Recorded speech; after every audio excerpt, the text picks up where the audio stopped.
Good evening. Welcome to the Thornapple Kellogg Board of Education meeting. And today is Monday, June 10th, 2024. We are in the Early Childhood Center boardroom, and it is 7:01. With that, Ms. Hess, would you take the roll call? Rock? Here. Ditchman? Here. Hess here. Powers? Here. Lucid? Here. Smith? Here. And Winger. All right. Thank you. And with that, please rise for the Pledge of Allegiance. The flag is in the back. Please be mindful of your hats. All right, 3, 2, 1. I pledge allegiance to the flag of the United States of America and to the republic for which it stands, one nation, under God, indivisible, with liberty and justice for all. Thank you, everyone. All right.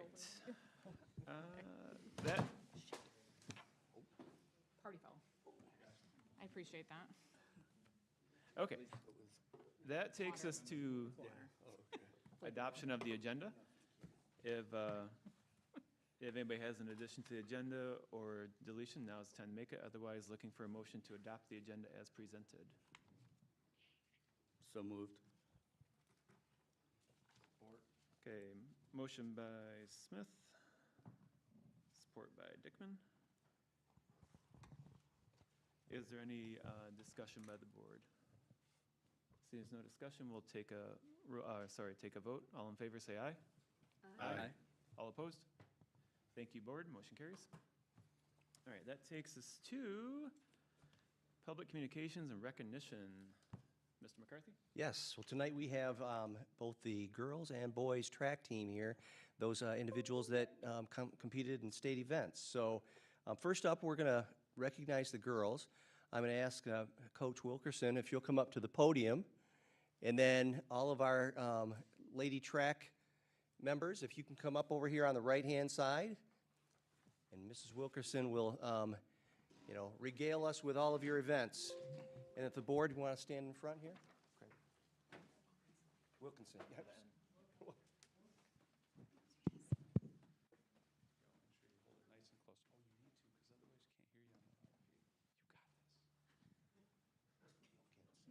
can't hear you on the. You got this. Thank you for having us. We are here because we went to team state this year, and we had several individuals go to individual state. This year, the girls' team were conference champions. They were undefeated in the entire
over Or here three. for you. Or three? Yes. Depending on the student, so. I was trying to catch names as we went. All right, Brooklyn Harmon. You can come over here. You have, or you can choose. And then Ellie Harmon, Ellie Harmon's right here. There we go.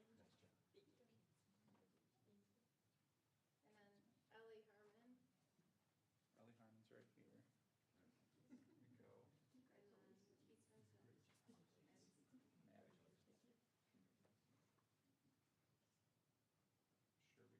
Maddie. Sure we did figure you. Let's do Mia next, because I have her stuff.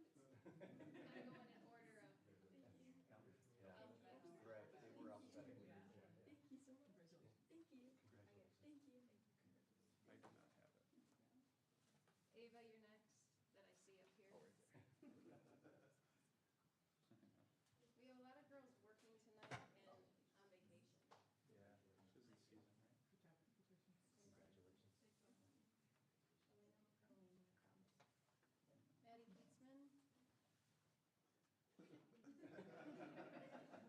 Another Ava. And Ava Corson is right here. No, she's not here. Oh, she's not And here. then Different Ava. Elena McCrum. Elena McCrum. No, I got it. Oh, she got it. We got So it. we're We good. got it. Yeah. You did everything perfectly. Well, thank you. You too. All right, thank you.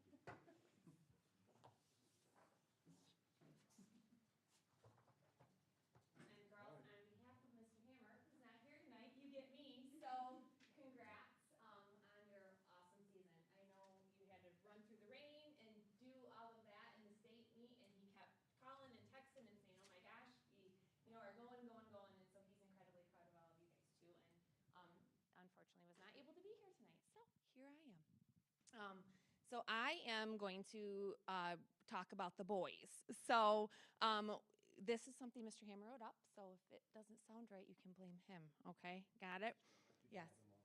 Oh, sure. So yeah, we have Kyle Van Heitzma and Jackson Zayas. Great. Perfect. Mr. Hammer did. He had a retirement party for a couple ADs who are retiring, so he did want to be here, I promise.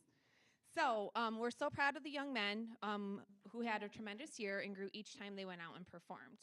They worked extremely hard and believed in each other and never wanted to let the team down. They were amazing teammates. So we had the 4x400 meter relay, which was Jackson Sias, Ethan Bonema, Kyle Van Heitzma, and Lucas Van Meter, and they qualified for the state in the 4x4 relay. They came in ranked 11th and had to run in the slower heat by virtue of the times, and they completely shattered the school record in the process and took fourth in the overall with a time of 3 minutes and 22 seconds. They earned all state honors. Top 8 placers earn all state, and the school record was 327.4.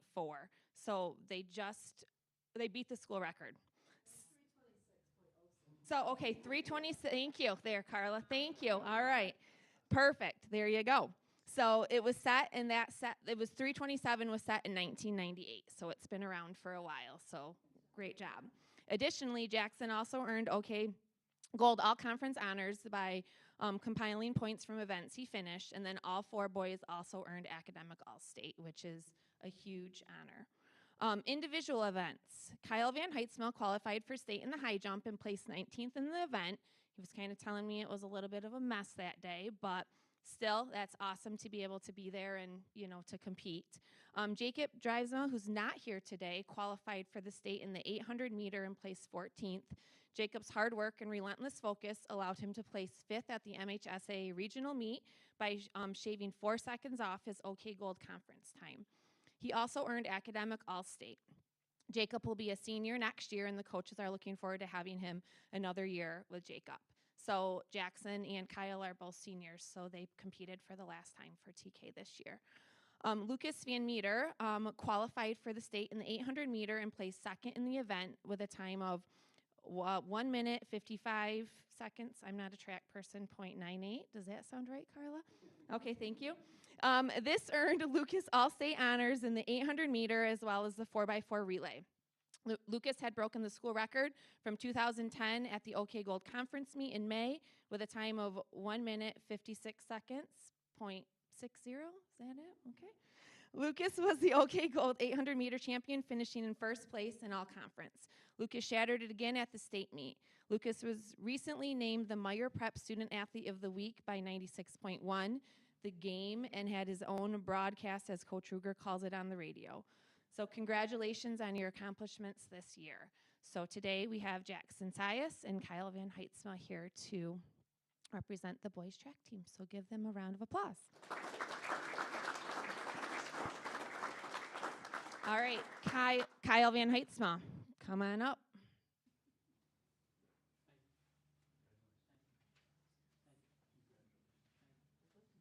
And then,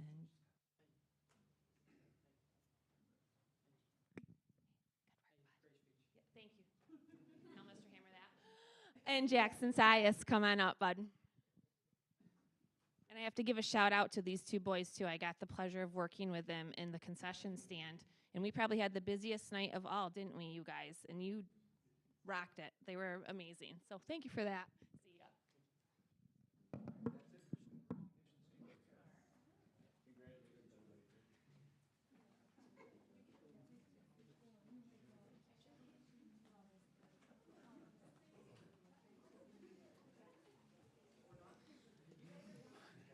Yep, you're done.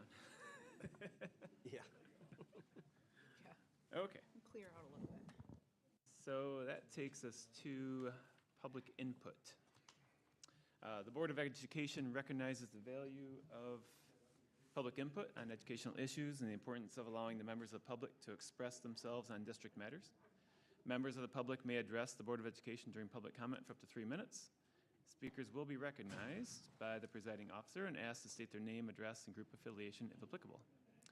As a reminder, all comments should be directed to the board and not to staff or other participants. No participant may speak more than once. Participants may not behave in a manner that is disruptive to the orderly conduct of the meeting. The Board of Education does not respond to public comment. The superintendent will follow up with speakers when appropriate. At this time, we'll have public comment. And I do not have any cards, so is anybody interested in speaking? Is anybody interested in speaking? Okay. We will close public comment. The next item on the agenda is public hearing on proposed property tax millage rate and 2024-2025 budget, which I imagine gets deferred to Mr. LaHaye.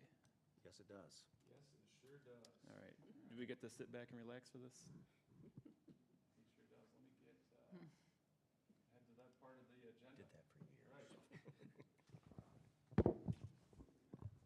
Thank you. I know this is, something that everybody looks forward to. It's like the new season of Lost. Thanks, Greg. Thanks, Greg. I appreciate it. I'll be here all night. All right.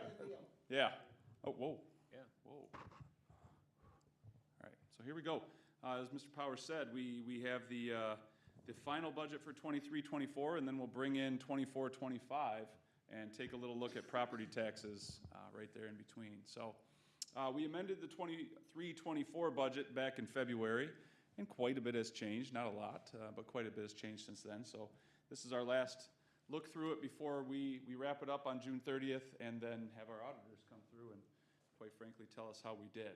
Okay, so on your screen here is our revenues. I'm not going to talk through all of this, but you have your amendments on the left and then the final budget on the right. I like to put the dollar change there to the right of that, and then just a percent of total so you can see where our money's coming from. So obviously the biggest change here is in the state bucket. Well, overall, we're going to add about $800,000 more in revenue than we previously projected in the winter, okay? And that's largely in part to really one reason, and that's a special ed prior year adjustment, okay? So $626,000 of that, I'm not going to go through all of it in a great amount of detail, but that's something we get our special ed revenue 1 year in arrears. And so when they make us whole on last year, they also up our allocation for this year, okay? And we didn't get the true notification for that. I never want to bake it into the budget until I see it, and that happened in about March, so that's why it's here in the amendment. And then we're going to use some of a grant called 23G. It's Section 23G. It's My Kids Back on Track that we were planning on deferring to next year, and we are going to use about $87,000 of that this year. And so that's another positive adjustment for the revenue for the general fund, Okay, so that's really, but there's offsetting expenditures for that as well, so you'll see that as we go through. All right, this is just a pie chart that shows us most of our revenue comes from the state. We have about $3.5 million that comes in from local non-homestead revenue here, but the rest of it, and most of it, almost 80%, comes from the state. Then you have your federal revenue and your incoming transfers from the ISD. Okay. On the expense side, overall, our expenditures didn't change a ton. There was about a $94,000 variance, which is pretty insignificant on a $46 million budget. Okay, now in each bucket or category there, you can see the different types, basic programs, added needs, pupil support, and so on. There were some large changes. Okay, there were some large changes, but they were really due to us reclassifying expenses we already knew about. So where you see a big negative change in added needs and a big positive change in pupil support, that's really why, okay? But then there were some increases. We added some speech, we added some occupational therapy, we added a mid-year social worker, Rachel Spees to Page Elementary, some nursing costs for students that needed one-on-one aides. And then, of course, there's the 147C expenditures that have offsetting revenues to fully fund the pension system. We always change the buckets in which those go in throughout the year. So that's the fluctuation. Overall, less than $100,000. And a big negative adjustment in operations and maintenance, and that's really because, not because we're not using those dollars, we're just kicking them to next year. Okay, we're doing all of the door access hardware district-wide. A lot of that work won't be done until July and August, and so it will be in the 24-25 budget. Okay, so not big changes there. I always like to put this up, and I'm a broken record on this one. 83%, mostly all of our expenditures district-wide are in people, salaries and benefits. We don't outsource anything, so that's a good place to be. But it presents a challenge because if we need to put the brakes on our expenditures, we're dealing with people, okay? And so it's a little bit more difficult, and that's why we spend a lot of time projecting and making sure we're in a good place. Okay, a little bit about the fund balance. Fund balance history, you can see here, if you can see here, these screens are a little bit smaller than we'd like. We've added to the fund balance now for 8 straight years, okay? 8 straight years. Coming into this year, I'll repeat this again. We knew we were going to be doing some amazing things. We knew we were putting $500,000 into the Wonders curriculum. We knew that we were going to be investing in PLCs. We knew we were going to be investing in some new positions. What we didn't know at the beginning, I'm talking this time last year, we did not know all the categorical funding that we would have access to. And some of that just came in March, okay, where we were able to offset $443,000 of our Wonders curriculum with grant funds. So that's part of why we continue to build this fund balance, and we'll be north of 20% for next year. Please know it's not because we're sitting back and putting our money in the bank. We are continuing to do great things, okay, in a meaningful way. So that's the general fund for 23-24, final budget, okay? We've got to talk about our non-major funds. You still need to adopt these budgets as well. I feel like I'm in and out. I need to stay right here in front of this microphone, okay? So food service fund, we've been intentional with this. The state will not allow us to have a fund balance that exceeds 3 months' expenditures.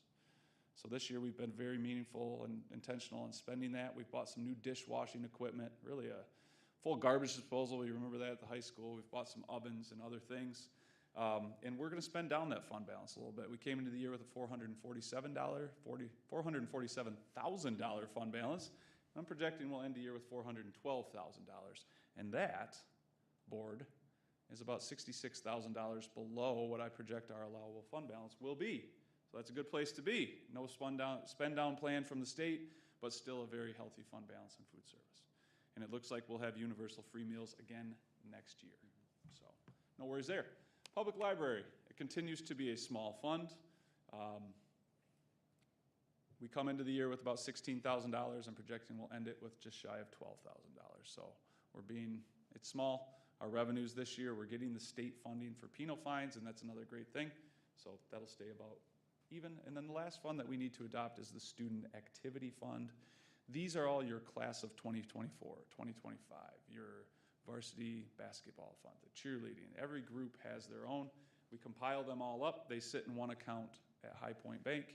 And so each year we add a little bit more revenue than we have expenditures, and that's what this is. So projecting it to be a little bit north of $400,000 next year. Okay? Uh-oh. Seeing a little glazed over. Good. Okay. Now, that's all I have for 23, 24. Are there any questions that you would like? Hang on, Greg, let me get it better. Are there any questions about 2024? Okay, we'll keep going. All right, so let's talk about property taxes. This is something I haven't done prior, but in the paper we have to post that we have a public property tax hearing, a truth in taxation. Okay, and our calculation for what we can levy actually changes if we do not hold this truth in taxation meeting. Okay, so I'm going to take you through a little math tonight. We'll see how it goes. If you don't like it, we'll never do it again. Okay, sorry to the Finance Committee, they get to see it twice. All right, so the Headley Amendment, Mr. McCarthy and I spoke about this when we made our video for the non-homestead millage renewal. The Headley Amendment really is so that our local property taxes cannot go up by more than the rate of inflation. Okay, so we're not raising the tax rates, but everybody's property taxes are going up. So incrementally, you pay more. Okay, and so what the Headley Amendment does is it helps people so that that doesn't raise too much in any one given year. So there's a calculation on here. Really, it's just comparing your 23 taxable value and your 24 taxable value. And by holding this meeting, we get to multiply this calculation by the Consumer Price Index, which is given to us. Okay, if we don't hold this meeting, we can't. What's that look like? Okay, so for this year, this is non-homestead property taxes, okay? So if you're in your primary residence, we talked about this quite a bit, this does not impact you. We don't get that revenue. Okay, so we started the year, or 2023, excuse me, $176 million in non-homestead revenue. Next year, it's projected to be $194 million in change. All right, so that's a significant increase. It's about 10%, okay? We get to multiply this calculation by that 1.051 by holding this truth in taxation hearing. That we still are going to have a millage reduction for next year because property taxes are moving up so significantly still, which is a good thing and a bad thing.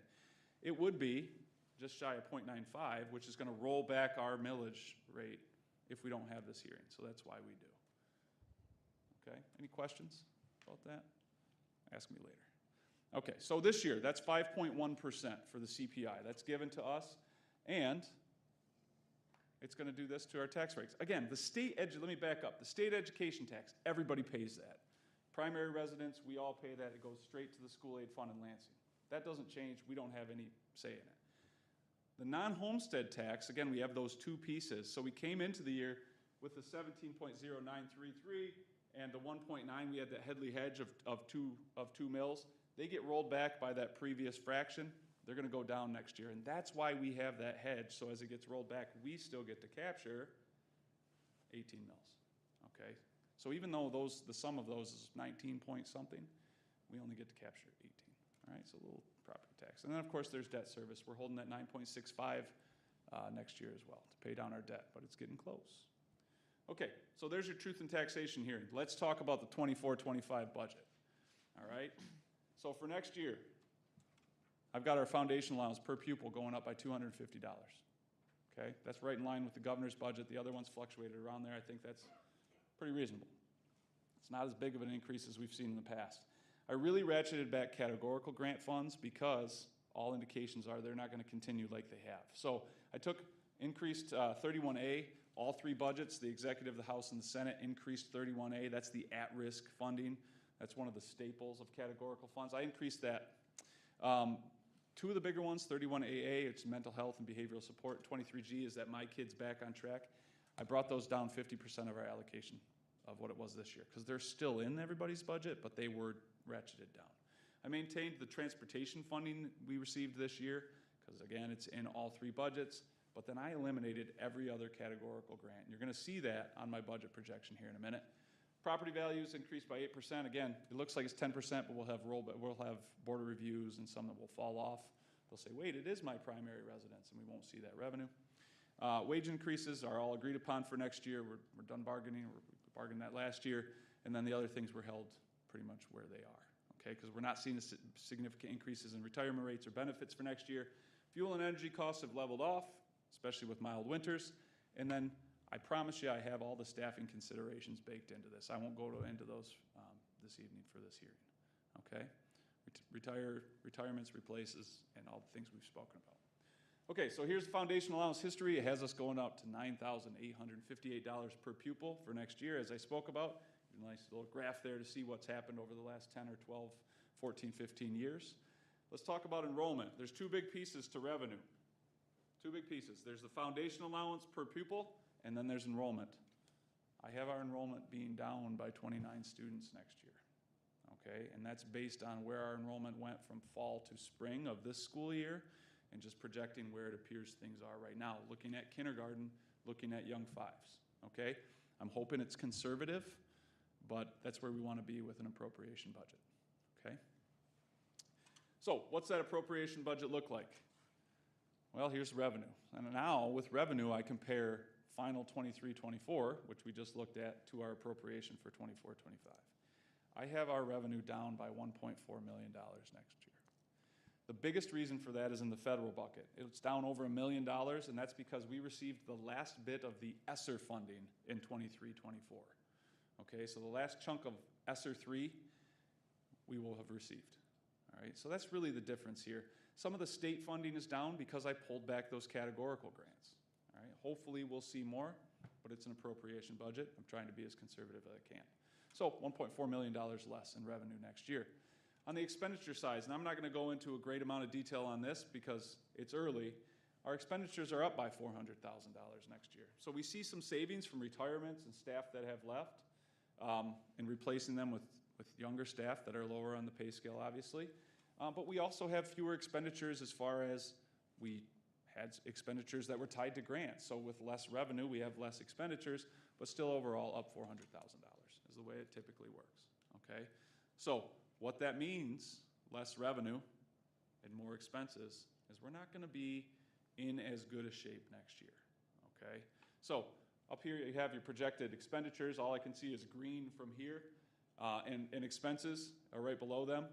And you can see that the expenditures are slightly more than the revenues for next year. That's what our appropriation is gonna show. But I wanted to tie that to a message. There's no cuts in our programming here, okay? So I mentioned previously, we've added to fund balance for 8 straight years. I don't think we're going to next year, and that's okay, because we have a wonderful Wonders curriculum, $500,000 curriculum that we're implementing next year.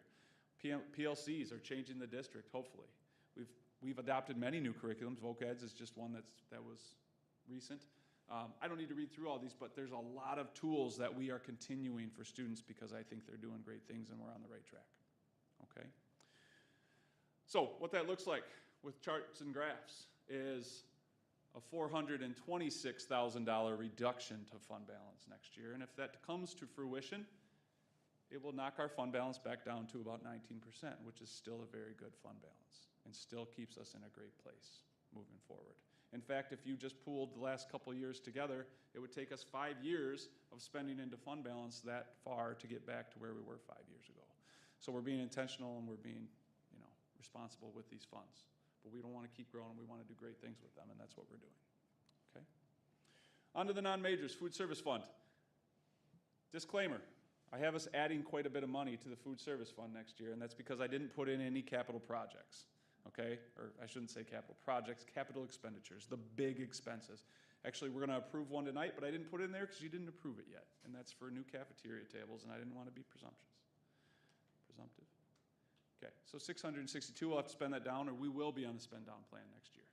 Public library fund, this may be a little bit too doom and gloom. I don't have the state penal fines because they're not guaranteed. If we don't get them next year, it'll be right at break even. Okay? Typically we do, and it'll be right around where it is. Okay, which is $12,000 to $15,000. And then of course student activity, I put in big whole numbers for student activity because every year we raise money and we spend money. And usually what we raise exceeds slightly what we spend. Okay, so that's the student activity fund. So, where does that leave us? Hopefully, you guys will adopt these budgets tonight, and we'll continue to monitor this. We don't know what the school aid fund budget is going to be for next year. We'll hopefully know in the next couple weeks, and that'll be the first work that goes into, looking at the amendment for 24-25. Okay, and of course, I will give you a full report in about September, might be October this year, of where our audited values for 23-24 come in, okay? And of course, thank you. And I couldn't help but put the last picture. There were pictures of TK students throughout this presentation, but I had to put that one on there because it's John Washburn, and on that day, he was dressed as an astronaut. I had the pleasure of being at McFall, and he was riding around on the floor scrubber, and those kids were loving every second of it. So John says thank you, and so do I. Any questions that you have? I just, Mr. LaHaye, for the benefit of the board and the public, so 5% fund balance is what the state, they raise their eyebrows and start to investigate. Yep, that's fiscal It's- stress. That's when you have to start writing letters. Yeah, is 15% still the recommended by the different education associations, like the MASB? Or is there a magic percentage number you want to be around? You know, I think 12 to 13 is, because we're a full winter tax levy. I think around 12 is where we need to be to not have to borrow. Because we don't receive any revenue. A lot of districts, if you're a summer levy, you receive your tax revenue throughout the summer, so we don't get a state aid payment in September. Nobody does. We don't have that float, okay? So I think as long as we're well above 12, I'm happy. But I think the statewide average on fund balance right now is 21%, so we're certainly not above it. But there are many more that are above, and there are many that are below. So I'm happy. I don't really want to see it grow more than this, you know. But at the same time, I think all of the purchases we're making and things that the district, not only people, but, you know, initiatives we're investing in are on track. So we'll see. Yeah, With that in mind, as long as there's grants to be had, we're going to go get them, right? We're going to go get them, even barn grants. So, yeah. all right, thank you, yep. Matt, I mentioned to the Finance Committee meeting folks that the last time we had to borrow to make payroll was the 18-19 school year. And that's when our fund balance was just around 11%. We tipped over the 12% range that next year, and we didn't have to borrow from the state. So what Chris said is pretty accurate. Right, so, yeah, I have the history is more for the rest of the board and for the public, yep. But I appreciate it, and I'm personally not concerned. Yeah. I mean, that number of to me, above 15 is good, I agree with you. so. Yep. Good place. Any other questions for Mr. LaHaye? All right, thank you. Thank you. Okay, that takes us to consent grouping. And I have my wording up this time, ready to go. Any consent grouping item can be removed or for separate consideration by board member request. All consent grouping items will be adopted in one motion with a roll call vote. So looking for a motion to separate an item or a motion to pass A them? motion that we approve the consent grouping items as presented. I'll second. All right, we got a motion by Smith and support by Husen. Is there any discussion by the board? I would just like, embedded in that is the MASB, and they're a wonderful resource, and MHSAA, which, you know, they obviously help our sports stout, so. Okay, so with that, we've got a motion by Smith, support by Husen. It's a roll call vote, please. Rock, Yes. Dickman, Yes. Hess, yes. Powers, Yes. Huson, Yes. Smith, Yes. motion carries. Thank you, board. All right, that takes us down to board items for information and the Early Childhood Center building update. Right. So, Mrs. Hooksma, you're going to come up and give us a presentation.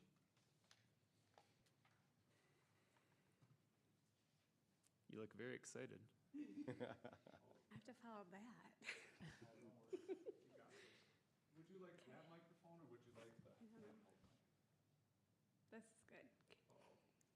Hang on. Maybe. Right.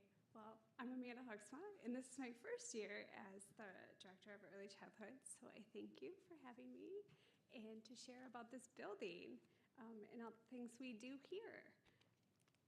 Sorry, the Google signed me out, so. Thanks a lot, John Dombrowski. Let's just do this. There we go. Move on over. I sure hope so.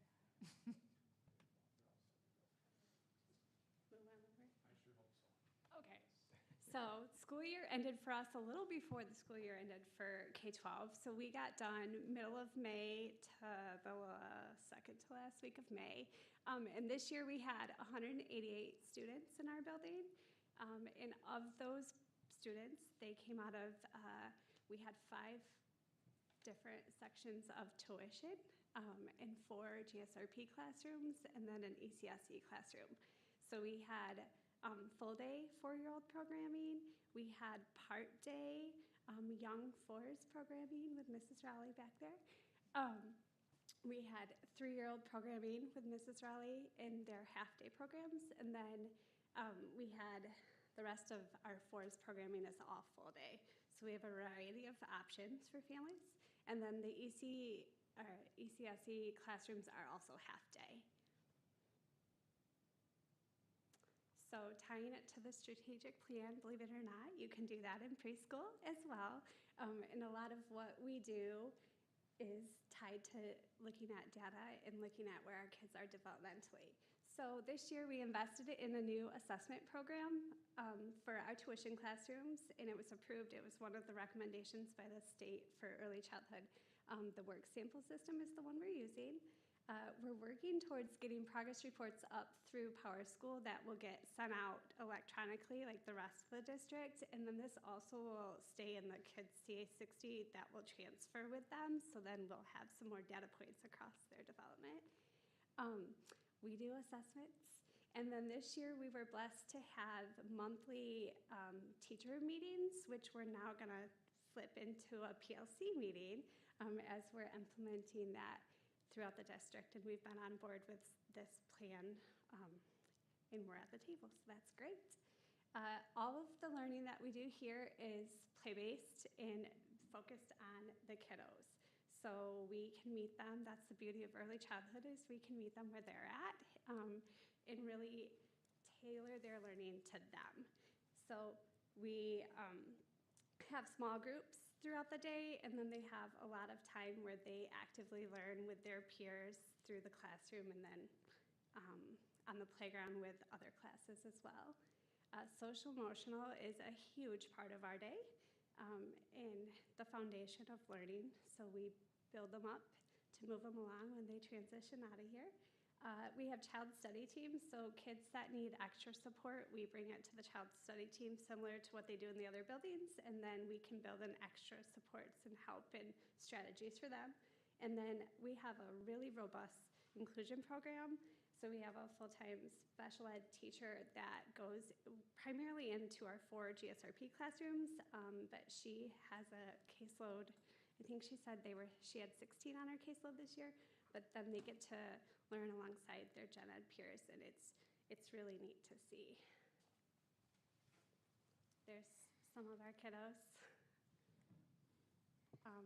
Looking at our environment, every aspect of this building is beautiful, and it's geared to our littles. So if you walk through the hallways, I know you make a little bit of a trip in here, but if you take a trip down the classroom hallways at all, you'll see artwork on the walls. Every classroom has a family wall, which is really important to build that connection between home and school. There's lots of pictures of our kids, and environmental print is huge at this age, so you'll see a lot of that throughout our building.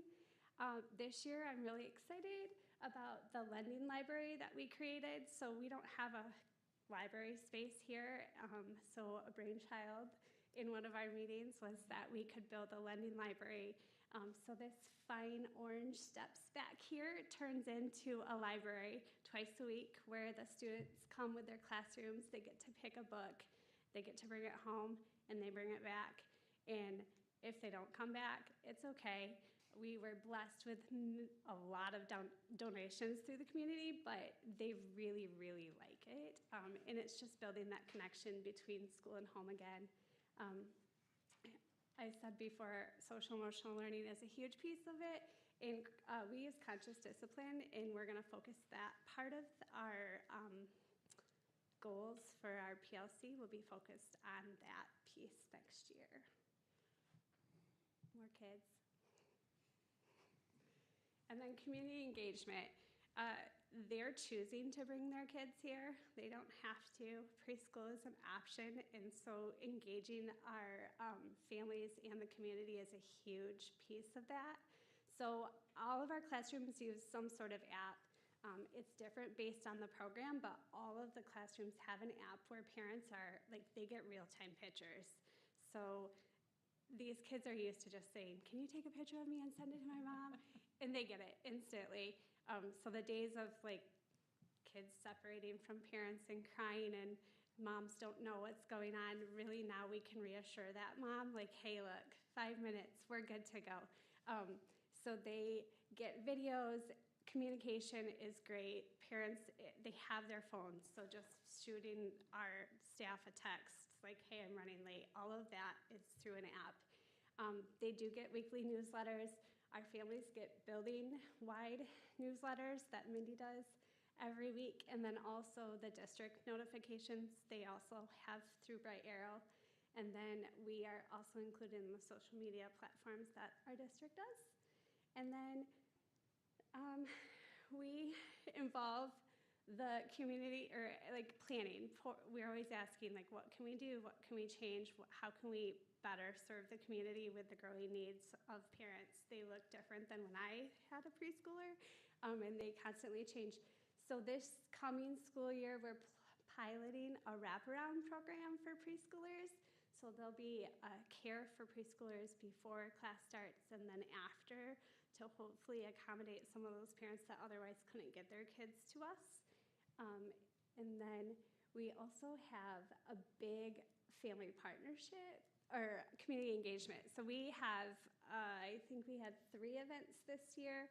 One of them, we had big storybooks blown up and put on our playground, and the kids walked with flashlights and got to read with their parents, and they came in after school, and it was dark, and they thought it was really neat. But we had the YMCA was there, Pierce Cedar Creek, the B-Bus came, MSU Extension came, and so we engaged those partnerships to get some more resources into families.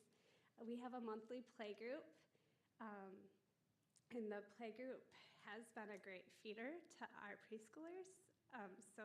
We counted, I think we had 22 that are enrolled next fall that had attended our play groups this year. So it's a good feeder for our 3s, and they get to meet our staff, so they're more comfortable in our building. And we always ask family for feedback. There's more pictures. And the one I sent you. I had a really cool video, but it didn't show up on this one I sent you. I can log back, I can try to log back in real quick if you want. Well, I just saw all the other buildings brought kids. I thought it would be a little loaded to bring preschoolers here and ask them questions.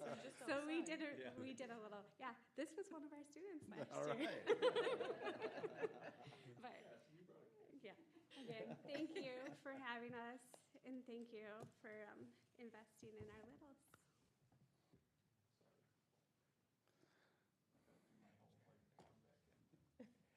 Thank you, Amanda. Any questions for Amanda at all?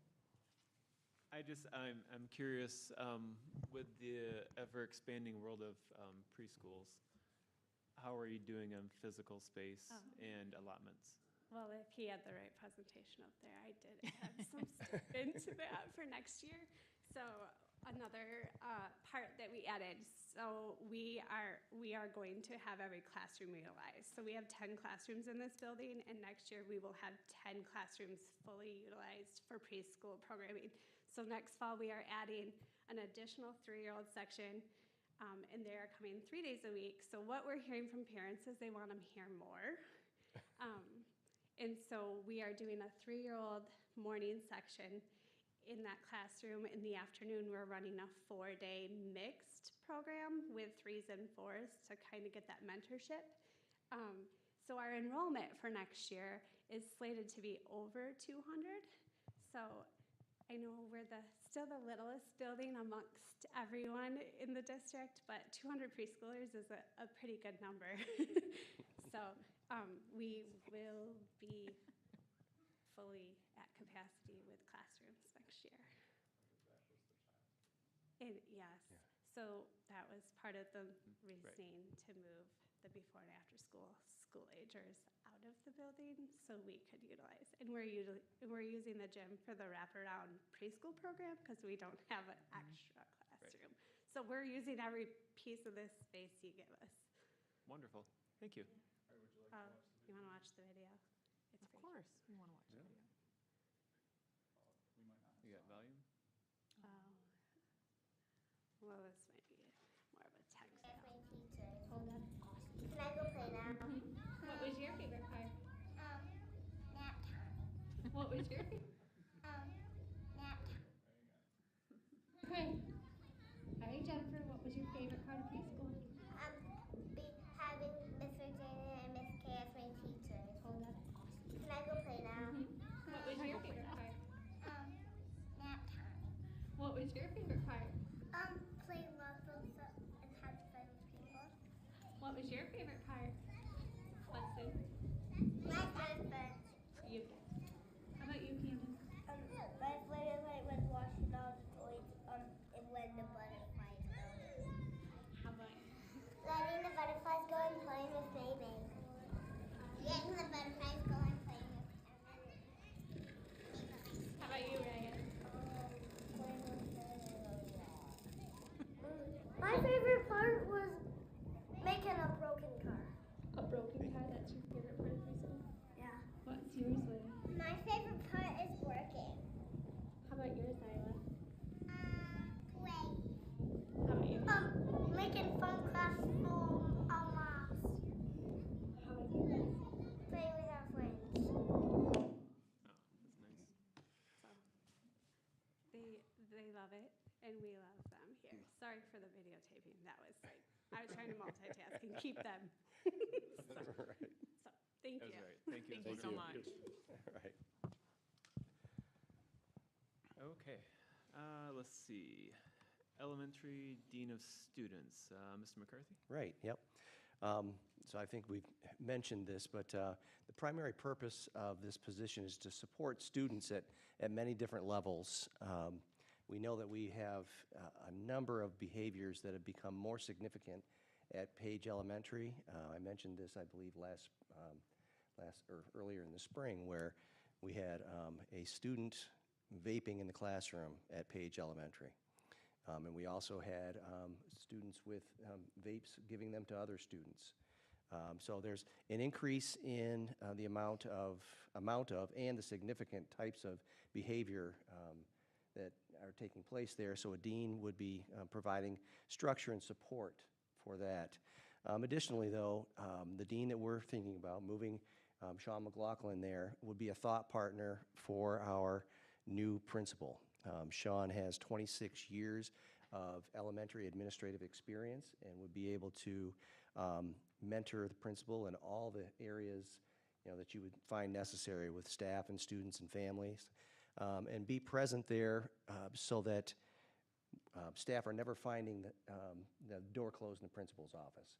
He would be able to help out with all of those disciplinary things, but also not only just discipline, but building relationships with students and staff to allow the principal to really be the person that staff go to for structure and instructional coaching and that type of thing. So that's what we're looking for. And Chris, I don't know if you want to add anything to that, but No, I think you articulated it there. This is about an opportunity at Page. I mean, it has kind of become our mini middle school. And so having that extra support there seems like a win for everyone. Is there any questions or? Any questions by the board? Any clarifications? Okay. I assume you talked to Mr. McLaughlin. Yes. Yep. He's excited for the opportunity, or? Yeah, he's excited for the opportunity. I think that this is one of the areas that it's in his wheelhouse. Yep. Having been His comfort zone. You're Yep. right, yep. Okay. Thank you. All right. FFA barn, and that goes back to Mr. LaHaye. So, last month, we brought the FFA barn to the board and had the assignment of heading back for more information. So this is not an all-encompassing amount of information, but I think it will provide you with a better idea of what exactly the ask is here. So again, we had two quotes for the building. We went out, we created an RFP based on a quote that we had from Elite Metal Building, which is a company out of Arizona, and you see those in front of you on the screen. And then SE Agricultural and Commercial, which is local out of Byron Center, also provided a quote and a cost to build it. Okay, given the proximity of Elite, they did not provide a number to build the building, so we went out and got a number. It was $7,000 or so more than SE's number. And so looking at those in aggregate to build the building, and again, I should clarify, my goal tonight is to provide you with information about this, and then we can make a decision down the road on how we want to proceed. But if you take those in aggregate, you're looking at a difference of $15,000, $16,000 to have two companies working on this barn and building it, purchasing it, to just one. Okay, so I think that is the first point I'd like to make here is if we are going to move forward with this barn, the recommendation I would provide you, and our colleagues certainly at the high school as well, I believe, would be to move forward with SE, Agricultural and Commercial, because again, of all the reasons stated. Okay, they'll be here in the long run. But I do want to give you all the information that I requested. So a little bit hard to see, but we went out. Credit to Alyssa and Lane Welker, and in some part Gary White and Brandon Leitz for procuring a lot of these numbers. The first two are the structure and the assembly, but then we looked at the cost to provide site work and gravel to set the building on. Obviously there's concrete, but we'll get to that. Septic and pipe, water line and a hydrant, frost-free hydrant. We did get word that there's 3 companies that would all team together to provide concrete and all of the mesh and everything else at no cost to the district, which is phenomenal. Plumbing, both interior and exterior, to get it hooked up, and then electrical from Consumers Energy and interior as well. You can read all the rest here. Some other things, I'm not saying this is an all-encompassing list, but as far as we have it standing here before you today, this is about a $262,000 project. Now, we have the grant, the Section 61S grant from the state of Michigan that would cover just shy of $49,000, $48,000, and then a donation of $50,000 towards this project. But what that does is it leaves us with an uncovered cost estimate, and that's what it is at this point, of about $164,000 that the district would be paying for out of the capital projects fund. So that's the information there. I'd be remiss, there's other operational costs that would be associated with this. Obviously ongoing utilities, we talked about student transportation. Can they walk, can they not? This would be used during the school day, my understanding is, as well as after. We'd obviously have to buy feed for the animals.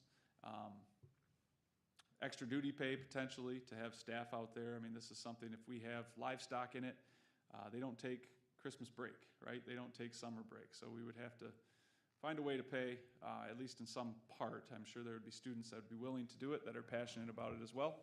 And then, of course, any repairs and maintenance we have to do to the building over the years that lie ahead.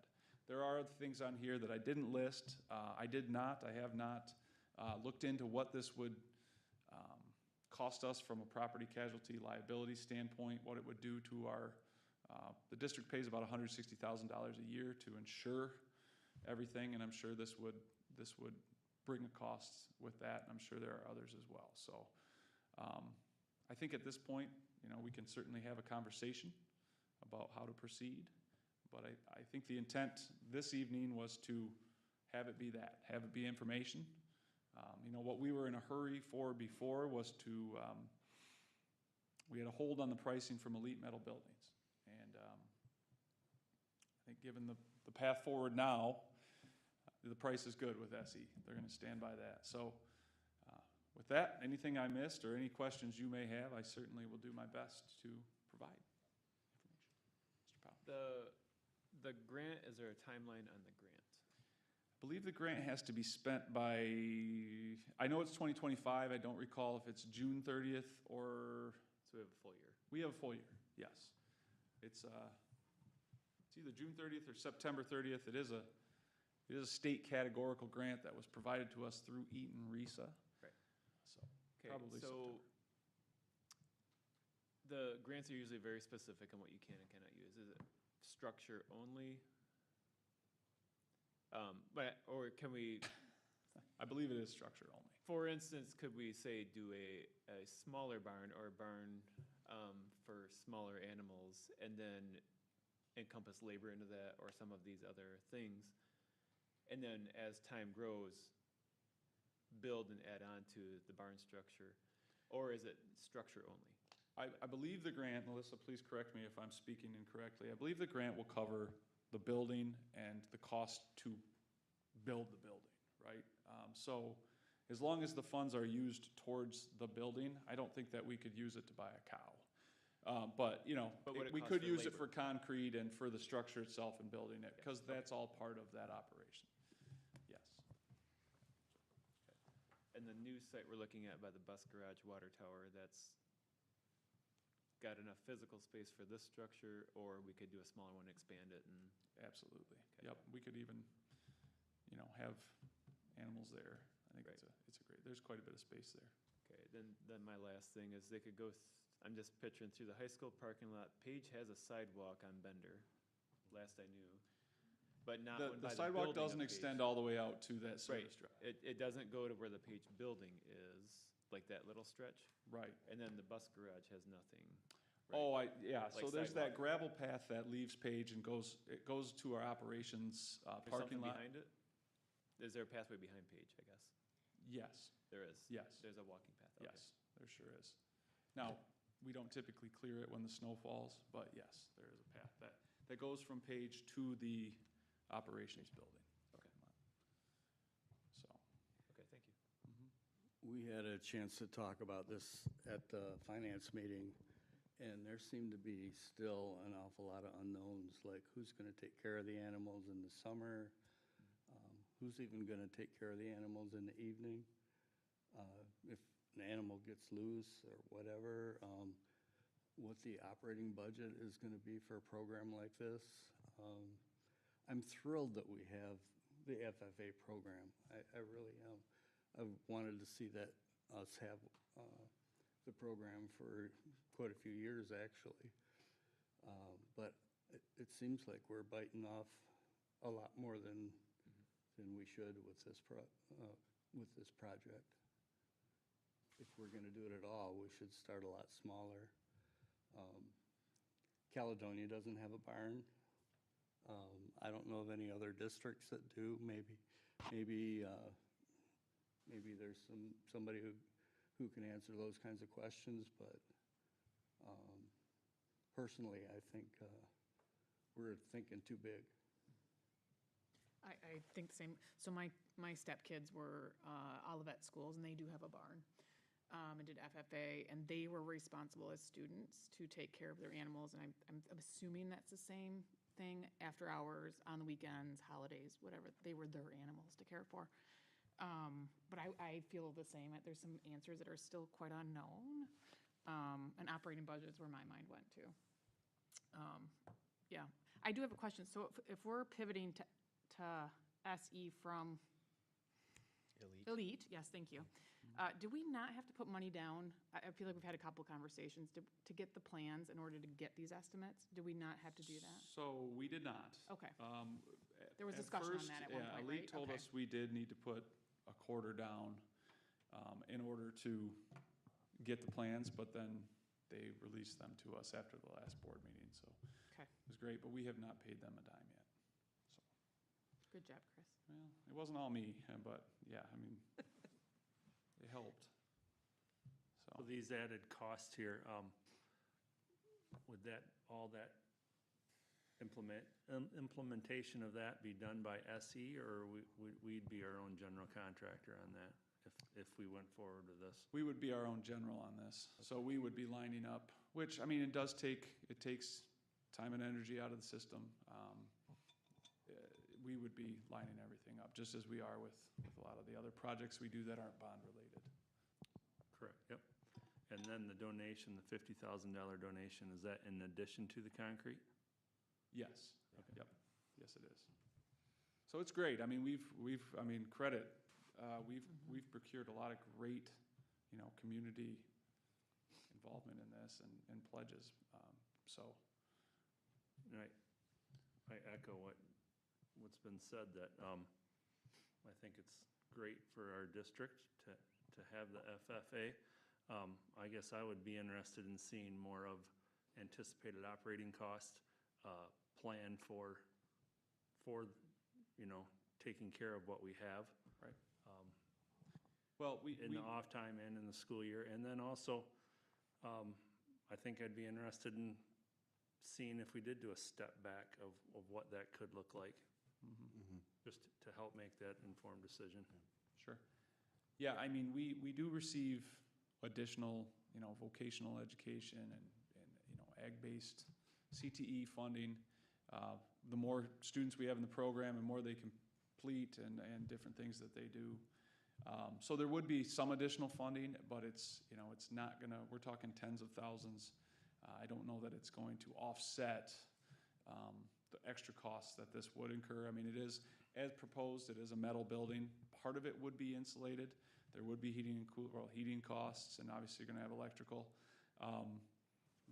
But I'm gonna be honest, the costs associated even with building it, those are things that's money that's, $165,000. We're gonna have to make hard decisions with that, right? That's money that we may use for new carpet in one of our buildings, or furniture in 10 classrooms or 15 classrooms. I mean, there is a finite amount, as you all know.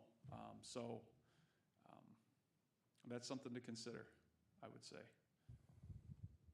So we can certainly do that. I mean, that's actually where we started with this, admittedly, was trying to look at the costs of a smaller barn and what that would provide. Maybe not start off with as much, a couple animal species and growing crops, corn and those type of things, and giving it a taste, and then expanding is kind of what it sounds like you're all asking for. Well, I think we're super supportive. I think you probably hear that from all of us. I don't want to just put a barn up and then 2 years later not be viable, right? We want to figure out how to make this viable for decades so that you have a really robust program. Right. Yeah, Chris, I think it'd be valuable, and I feel like there's been a team that has put this together, so I appreciate everyone, from, students to administration to teachers, bringing all this to us. But maybe the best next step forward would be to find a district like maybe Olivet to speak to someone running the program there and helping us remove some of the gray territory that we have right now. I mean, what are we gonna do with manure? Manure management is huge for the farms that surround us right now. What's it look like in the summer? Our kids coming to the grounds during the summer, and what does that look like liability-wise for the school? What if there's injuries? Well, farming can be very dangerous. Yeah. So how do we make sure that we are continuing to offer amazing programs, but also keep everyone safe and on the right track? So I think, it'd be great, I think, if someone could, again, do a little bit more research and maybe come back with some answers. I know we're doing a step-by-step process here, but. It's good. We will, It's all right. We're better off going slow than Yeah, pushing into something yeah. and being in a bad spot. Absolutely. I can certainly, I just got our property casualty insurance renewal on Friday, and Sure. I'll go and ask some questions. We'll get that, and then we can see what else we can do for a structure. Yeah. Sure. And if you have specific questions that you think of, and feel free to shoot them to me, and I'll do my best to get you answers. Okay, thank you. All right. Thank you. Appreciate it very much. Yep. All right. That takes us to committee and liaison reporting. Right, and the Finance Committee met just before this meeting, and Chris covered all of the items that we discussed in his budget presentation, so that's all Okay. we have. Any Yep. other thing to speak about? All right, we'll close that. Board items for action. Boy, howdy. Here we go. 7 things. Okay. Let's see. Public hearing, proposed changes to the reproductive health curriculum. Ms. Chazow? Thank you. I was here last month, and as I stated last month, we do our public hearings for any change to our reproductive health curriculum. And I, at last month's meeting, explained that we had an April 18th committee meeting about some updates to the Healthy Mind, Healthy Body, Healthy Me in 5th grade.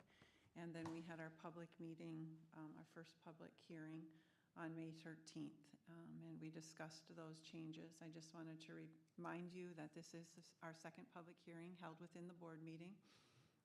There will be an opportunity if you have any questions or input, and there will also be an opportunity for public comment at the end if anybody would like to public comment. They were proposed updates. There are no changes. We're not realigning or moving anything. It was just that the publisher that has written this curriculum and resource added an additional component to it.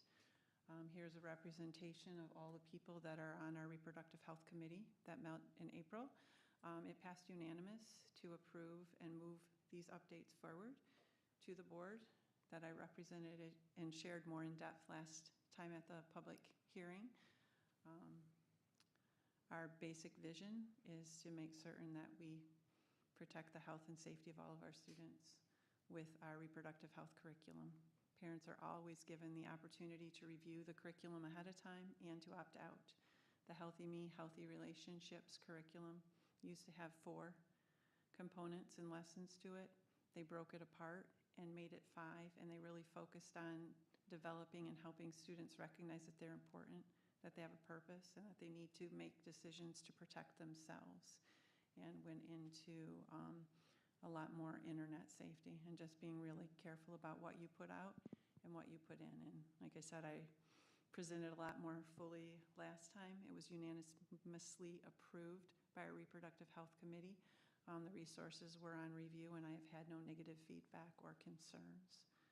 So I'm bringing this back tonight to request at a later time the approval of these updates so that we can have this in place and taught and presented by our Willing to Wait group that we work with through TK next fall. I do want to seek any public comment in case there's anyone here tonight that wanted to public comment on any of these updates. They would need to follow the criteria up here. Okay, any other comments, questions, or concerns from the Kim, board? have you had any questions at all? No. No? Took my question. Sorry. I take that back. Matt is going to ask that same question. No, we're good. All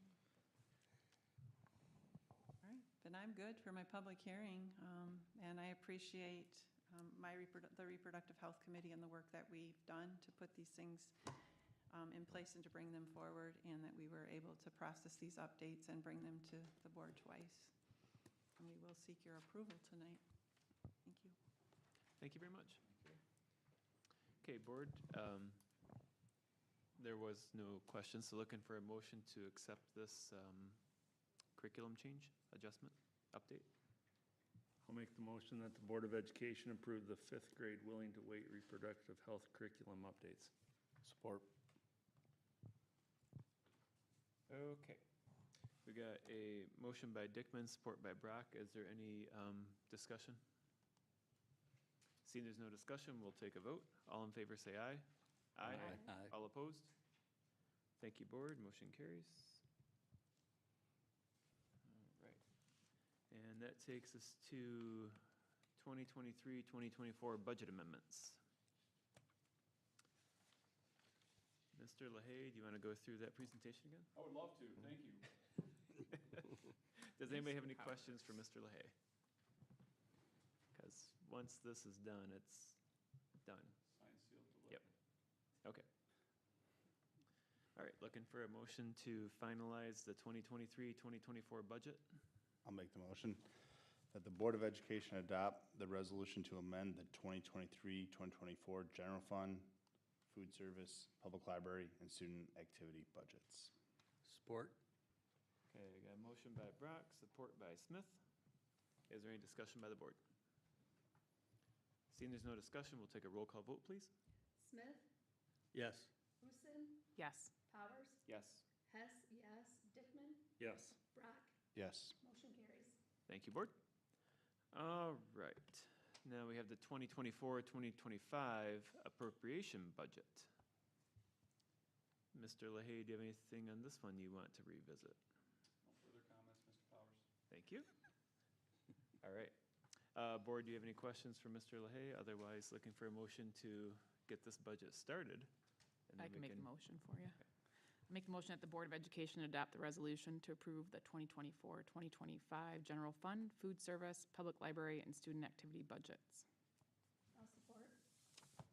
Thank you. We got a motion by Huson, support by Hess. And that's a roll call vote, please. Smith, Yes. Huson, Yes. Powers, Yes. Hess, yes, Dickman, Yes. Brock, Yes. motion carries. Thank you, board. All right, new hires. Mr. McCarthy, you usually like to Yes, so. talk about all these wonderful people. All these wonderful people.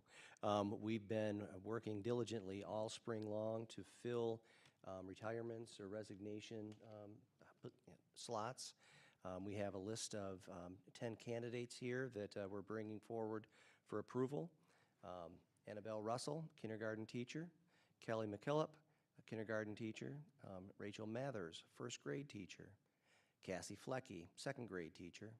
Alyssa English, middle school science. Kylie Donahue, middle school science teacher as well.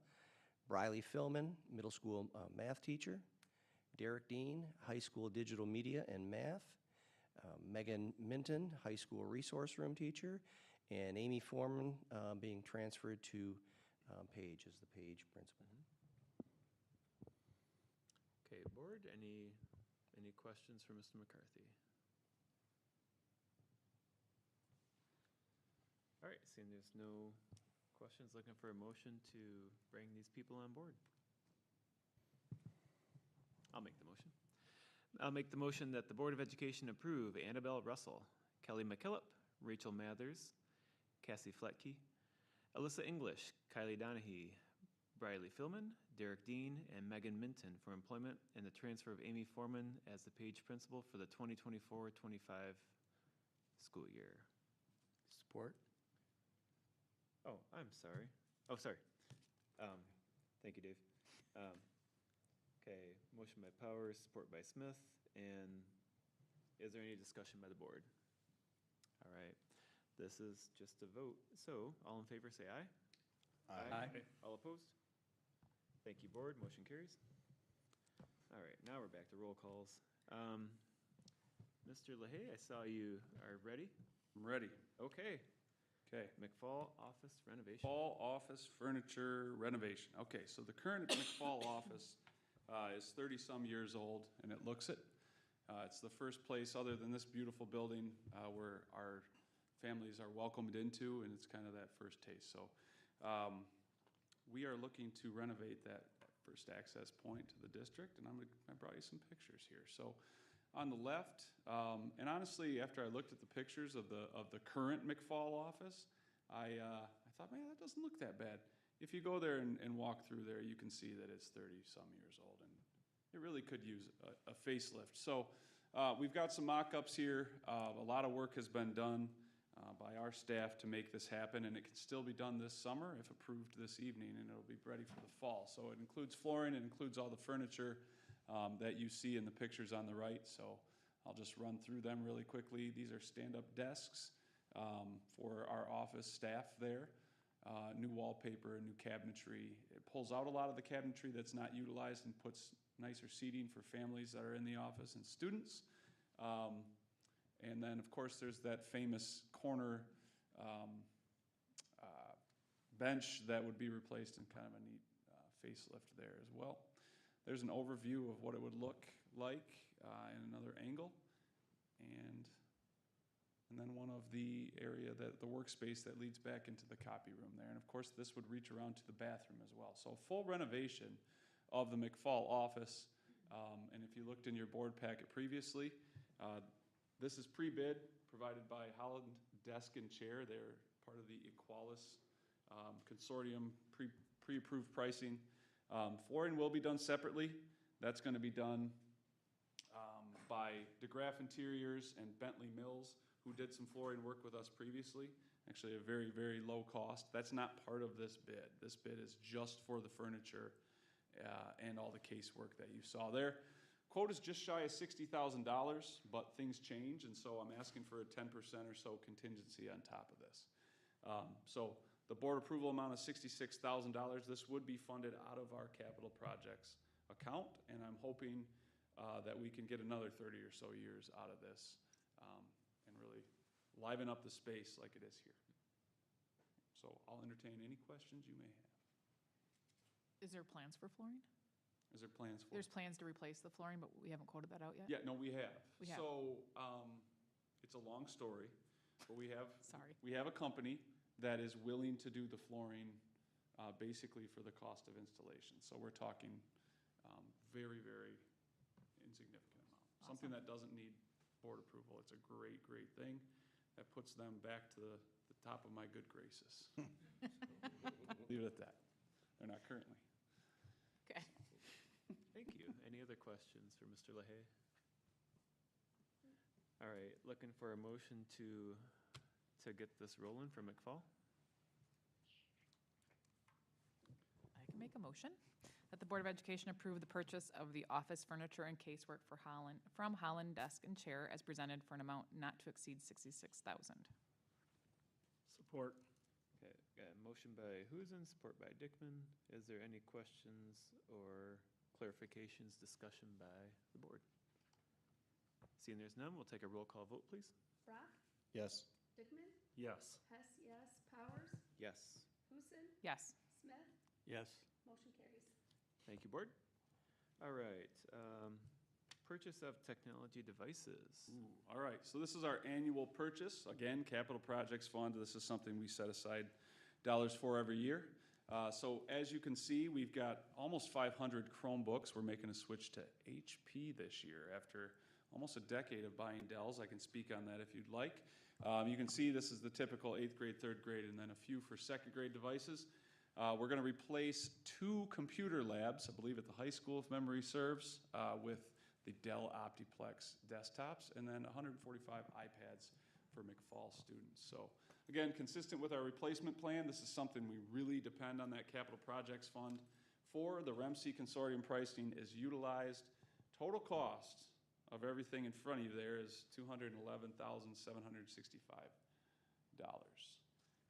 The one thing really quickly, you may have a question if you looked at this, why switch from the Dell Chromebook to the HP Chromebook?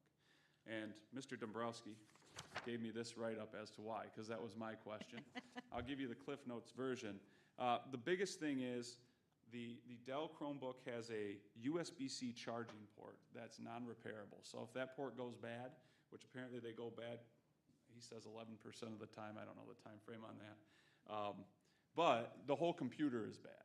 You cannot replace that charging port. So if a student plugs in an incompatible charger into that, or they just drop it or whatever, the whole computer is junk. In the HP, you can replace that charging port. Addition to that, there's 2 charging ports, and there's a lot here about why the HP Chromebook is actually a better model, because it is a little bit more expensive. If you look, the HP is $35 more per device, and John and the entire technology department feels that it's an investment that's well worth our while. And until Dell gets their act together, we stay with HP. So I can certainly try to answer any other questions you would have on that. But each year about this time, I looked back, it was May last year, we do a student device purchase like this. So. And John never leads us astray. Well, I wouldn't say that. No, just yeah. He's pretty good with his. He he's is, pretty and you of thorough. course have the write-up there as well. Yeah. So. All right, thank you. Any questions? Otherwise, looking for a motion to move forward? I'll make the motion that the Board of Education approve the purchase of 495 HP Fortis 11G10 Chromebooks Plus management licenses from SAI Computer Products in the amount of $131,472 and 65 Dell Optiplex SFF 7020 window desktops from Presidio in the amount of $33,312.50 and 154 Apple iPads 10th generation from Apple in the amount of $46,980. Support. Okay, motion by Dickman, support by Smith. Is there any other discussion or clarifications from the board? Seeing there's none, we'll take a roll call vote. Brock? Yes. Dickman? Yes. Hess, yes. Powers? Yes. Huson? Yes. Smith? Yes. Motion carries. Thank you, board. All right, and our last item is the cafeteria tables that were alluded to earlier. Yes, cafeteria tables. Okay, so as we all know, food service fund, we need to spend it down. We can only carry it 3 months. This was something we've worked on for months, is to get all of our cafeteria furniture to tip-top shape, basically. So Page was done a few years ago. Obviously, the ECC, it's new, although we are going to replace a few here. The high school was all new a summer or so ago. So this is to provide new cafeteria tables and seating at McFall-Lee in the middle school. Like I said, there's 3 or so here because the rectangular ones weren't working as well. Pictured here, we have the swerve table. We will be purchasing some of these for the middle school. That's what it's called. And it's just pretty exciting because, as you saw, I'm projecting we're going to have about $662,000 if we don't make purchases like this for next year. I'm being told a lot of our kitchen equipment is now in good, what we need is in good shape. We'll have to look more at that because I think we'll need to spend down probably another $100,000 next year to stay under that threshold. But this is a great start. And, kids spend a lot of time in the cafeterias, so let's have nice seating to sit them on. The other added bonus to this, our staff that's lifting the tables, the tables that are at the middle school right now, it's tough to pick those up and move those around. So these are a lot easier, have the spring loaded, and I'll stop talking about them, but there you go, cafeteria tables. You're very passionate, yeah. I feel, okay, yeah. Okay, so you mentioned the swerve table in the write-up, and I was Yes. like, okay, I was expecting something different. I thought that was just like a glitchy picture you put up. No, it's just kind of Oh, has a little right. swerve to it. Right, yeah. Yeah, and I didn't put this on here. We spared a little expense, or no expense. The ones at the middle school are actually going to have our logo on them. Kind of neat. Yeah. Can't wait to see them. Oh, that'd be fun. So, they won't be blue. That's good. Anyways. That'll be fun. Thank you. Okay, board, any questions for Mr. LaHaye again? All right, if not, look for a motion to move forward with this purchase. I move that the Board of Education approve the purchase of cafeteria furniture from Holland Desk and Chair as presented for an amount not to exceed $155,440. Support. All right, we got motion by Hess and support by Dickman. Is there any discussion or clarifications that you need to address? All right, that's a roll call vote, please. Brock? Yes. Dickman? Yes. Hess, yes. Powers? Yes. Huson? Yes. Smith? Yes. Motion carries. Thank you, board. Okay. Whew. Mr. LaHaye, you're gonna be busy, buddy. Yeah, a lot of phone calls tomorrow. It's exciting. Okay. Okay, so that takes us to organizational items, 2024-2025 board meeting schedule. So last year, around this time, we just had a goofy way the calendar fell. So we had a lot of kind of adjusted board meeting dates. This one, we just have 2, which is great. And Mr. Winger's not here, so he can't complain about the July meeting being during Fair Week. I'll So- raise it for him. You're gonna complain for him? Raise it for Okay. him. All right, April, the reason April falls on a 3rd Monday is because of spring break. And so that allows staff to get back and prepare and things like that. Any of you know, Mr. McCarthy requested his evaluation in November again. Although it may have been December last year, but regardless, that's when you wanted it. Right. Yep. Okay. So with that, any questions about the board meeting schedule?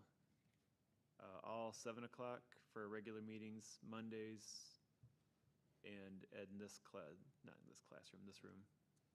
Sorry. It's not really a vote, so you just give me like a thumbs up, we're good. If you have any grumbles, let me know. Sounds good. Okay, we're doing it. Thank you. Let's see. Oh. They are? I didn't see, I didn't have my screen up. Okay.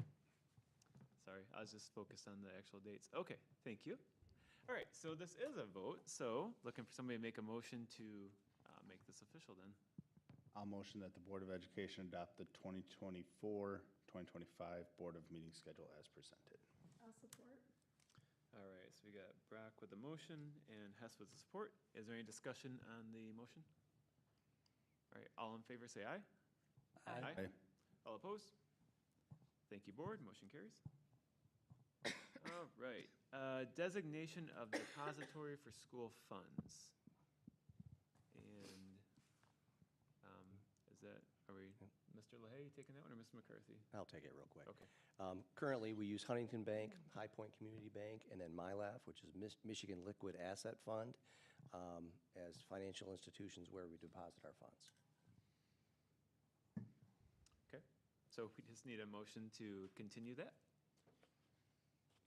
I I'll can make the oh, you motion. got it? Sure. I make the motion that High Point Community Bank, Huntington Bank, and MyLAF be continued as official depositories of school district funds. I'll support it. All right, so we have Huzen with motion, Powers with support. Is there any discussion or clarifications on that? Seeing there's none, we'll take a vote. All in favor say aye. Aye. All opposed? Thank you, board. Motion carries. All right. Authorized check signatures. Okay. So individuals filling the role of superintendent and assistant superintendent have traditionally been the authorized signers for the bank accounts. We just plan to continue that. Yeah. Okay, any questions, board? Looking for a motion to continue the superintendent and assistant superintendent as the authorized signers. I'll make the motion that the signatures of the superintendent and assistant superintendent be authorized on signature cards of the officially designated depositories. I'll support. Thank you. We got a motion by Dickman, support by Hess. Is there any discussion? Seeing there's no discussion, we'll take a vote. All in favor say aye. Aye. All opposed? Thank you, board. Motion carries. All right. Designation of person posting public notices of meetings. Superintendent executive's assistant has been in charge of that for years, and we'd like to continue that as well. And that person does a wonderful job. All right, any questions or clarifications? Otherwise, looking for a motion? I move that the superintendent's assistant be designated to post notices of public meetings. Second. Okay, motion by Hess, support by Brock. Is there any discussion? Seeing there's no discussion, we'll take a vote, please. All in favor, say aye. Aye. All opposed? Thank you, board. Motion carries. All right. Designation of person coordinating school elections. Again, the superintendent's assistant coordinates regular school elections. We'll continue that as well. Okay. If you have questions, otherwise looking for a motion to move forward, I'll make the motion. I'll make the motion that the superintendent's assistant be designated to coordinate the regular duties of the school election. Support. Okay, motion by Powers, support by Huzen. Is there any discussion by the board? Seeing there's no discussion, we'll take a vote. All in favor say aye. Aye. All opposed? Thank you, board. Motion carries. Okay. Approval of retainer contracts. We have two retainer contracts for legal services, one with Troon Law and one with Clark Hill. That's been the tradition of the district. We'd like to continue with that as well. I just have a question. I remember talking about Clark Hill. Do they do the similar as Troon, or are they, say, like financial or something, or special ed? Special ed is who we usually, That's what I thought. we go to Okay. Clark Hill for special ed Okay. support, yeah. Okay, thank you. Yep. Any questions, board, or otherwise looking for a motion? I'll make the motion that the district continue the retainer contracts with the firms Troon Law Firm and Clark Hill PLC for general school matters, contracts, student discipline, and special education matters.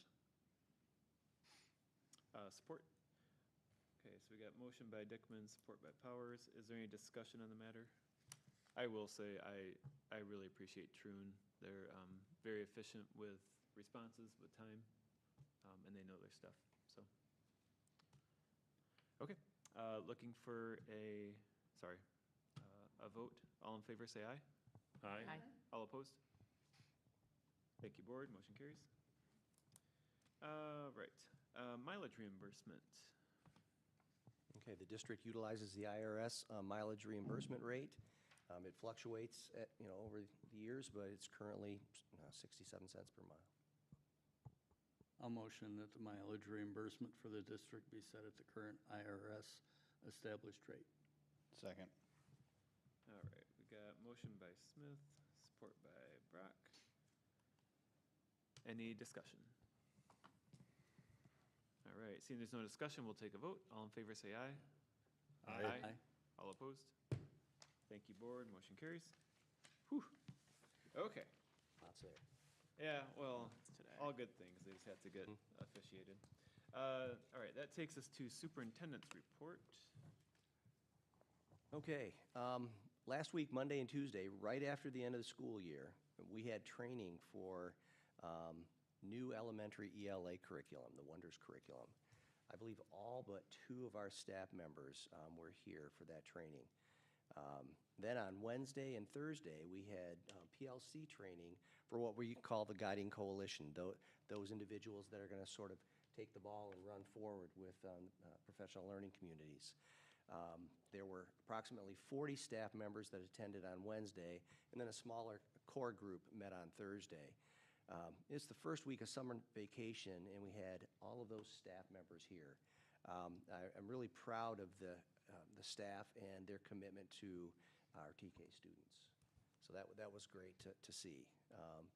And then our summer is well underway with all of the work we have planned, the electrical work necessary for the demolition of the old Learning Center has been completed. I believe demolition is going to take place the week of the 24th.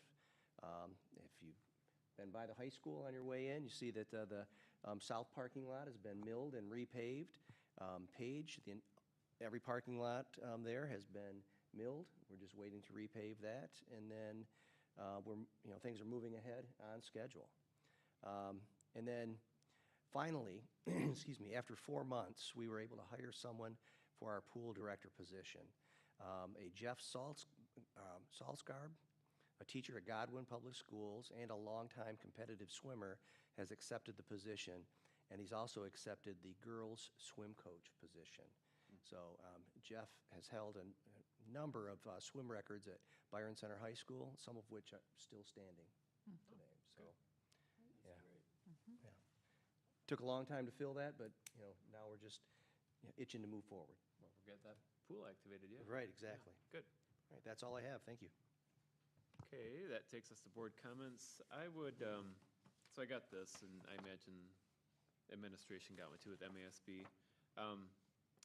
They do a wonderful service for us, and I encourage you all, summer, I thought it was on here, maybe not. They have a summer institute coming up. The registration, I think, deadline is July, but the institute is August 18th, 20th, around there. So just strongly encourage that. It is up in Gaylord Treetops, I think. So they do a lot of wonderful things for us, and it's wonderful to go and talk to other school board members across the state. It's just fun to get perspective. So does anybody else have anything to share? All right. Thank you all. Appreciate you all being here, and it's been a wonderful evening. Enjoy the nice weather. Meeting adjourned at 8:37.